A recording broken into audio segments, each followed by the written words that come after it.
जय भीम। हमણાં તમને થોડા સમય પહેલા ખ્યાલ જ છે, એટલે કે 2-4 દિવસ પહેલા જીતુભાઈ વાઘાણી, જે કૃષિ મંત્રી અને અમરેલીના લોકલાડીના ધારાસભ્ય કૌશિકભાઈ વેકરિયા, જે અમરેલી જિલ્લાના ચિત્તલ ગામે એક સ્મશાન એટલે કે અનુસૂચિત જાતિના સ્મશાનની અંદર જે હોલ પાસ કરવામાં આવેલ છે, એ હોલનું ખાતમુહૂર્ત કરવા ગયા હતા. પણ એ ગામની વાસ્તવિકતા શું છે એ કોઈને ખ્યાલ નથી. બસ આ મિનિસ્ટરો અને ધારાસભ્યો અને એમની પોતાની ખોટી વાહવાહી કરવા માટે આવા ખાતમુહૂર્ત કરતા રહેતા હોય છે. પણ ગામની વાસ્તવિક પરિસ્થિતિ શું છે એ આ લોકોને કોઈને ખબર હોતી નથી. એટલે આપણે થોડીક જાણ કરી દઈએ. જે ગામની અંદર અમરેલીના લોકલાડીના ધારાસભ્ય કૌશિકભાઈ વેકરિયા અને કૃષિ મંત્રી એવા જીતુભાઈ વાઘાણી, જે અનુજાતિ સમાજના સ્મશાનની અંદર હોલ પાસ કરવામાં આવેલ છે, એ હોલનું જે ખાતમુહૂર્ત કરવા ગયા હતા, એ ગામની અંદર 2 ફાર્મ દારૂ વેચાય છે, 2 ફાર્મ જુગારના અડ્ડા ચાલુ છે, 2 ફાર્મ ગ્રામ પંચાયતની જમીન ઉપર આવારા તત્વો એ દબાણ કરેલું છે. આ બધું સરપંચના પતિ એટલે કે નીતાબેન સરપંચના પતિ સુરેશભાઈ પાથર, જે હાલ જિલ્લા પંચાયતના પ્રમુખ છે, આ પ્રમુખની નજર હેઠળ ક્યાંક ને ક્યાંક ચાલતું હોય એવું આપણે લાગે છે. કેમ કે પ્રથમ ગામની અંદરથી દૂષણ દૂર કરવું સરપંચની પ્રથમ ફરજ હોય છે.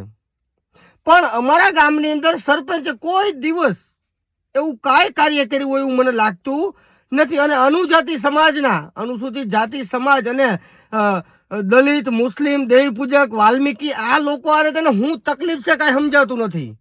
તમે અમારા વિસ્તારની અંદર આવો એટલે તમને એમ થાય કે અહીંયા અમારે 1 કલાક ઊભું રહેવું નથી. એટલે ચોમાસામાં તો તમારી નાનીઓ યાદ આવી જાય. ભાઈ ત્યાં આવવું હોય ને તો કોઈ મંત્રીને, મિનિસ્ટરને, વડા ધારાસભ્યને કોઈને ત્યાં અમારા વિસ્તારમાં આવવું હોય ને તો એની નાનીઓ યાદ આવી જાય ભાઈ. કેમ કે હલાય એવી પોઝિશન જ નથી હોતી. હવે અમારી બેન દીકરીને કંઈક તકલીફ તો હોય, ડિલિવરીનો સમય હોય અથવા કોઈ શારીરિક તકલીફ થઈ હોય ને હોસ્પિટલનો આવ્યું હોય તો અમે લોકો પણ બહાર નથી નીકળી શકતા. એટલે આવી અમારા ગામની વાસ્તવિક પરિસ્થિતિ છે. પણ હવે એક આપણે પોલીસ વિભાગને કહેવાનું છે. જો કે સરપંચની તો પ્રથમ ફરજ હોય જ છે કે ગામની અંદર દૂષણ દૂર કરવું, પણ અમારા ગામની અંદર દારૂના આડા બેફામ હાલે છે. અને કદાચ કોઈ એવો દાવો કરે કે આ બધું ખોટું છે તો નરેશવાળાને ફોન કરજો, નંબર આની અંદર નાખું છું. પોલીસ તંત્રને ખાસ કહેવા માંગુ છું કે આ લોકો તો માત્ર એના મત લેવા માટે ગમે એવા ધંધા કરવાની છૂટ આપી દે, પણ તમારે કાંઈ આ લોકોની આવક ખરી તો તમે આ ખાડા કાન કરીને બેઠા છો.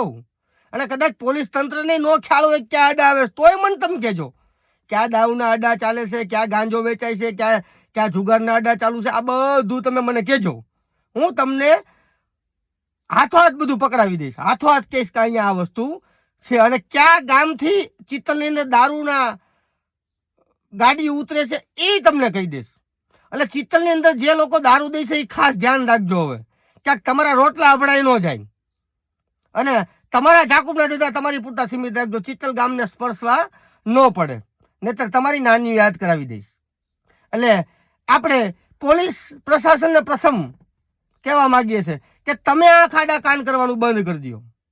અને તમને નો ખ્યાલ હોય તો નરેશવાળાનો કોન્ટેક્ટ કરવા વિનંતી. મિત્રો, આ વિડીયો બને એટલો શેર કરો જેથી કરીને દરેક ગ્રામ પંચાયતની અંદર આ સરપંચનો ભાગ છે, સરપંચની ફરજનો ભાગ છે કે એને ગામની અંદરથી દૂષણ દૂર કરવું. કોઈ પણ જગ્યાએ આવી કઈ તકલીફ હોય તો મારો કોન્ટેક્ટ કરો, આની અંદર નંબર નાખું છું. જય ભીમ, જય સંવિધાન, જય ભારત.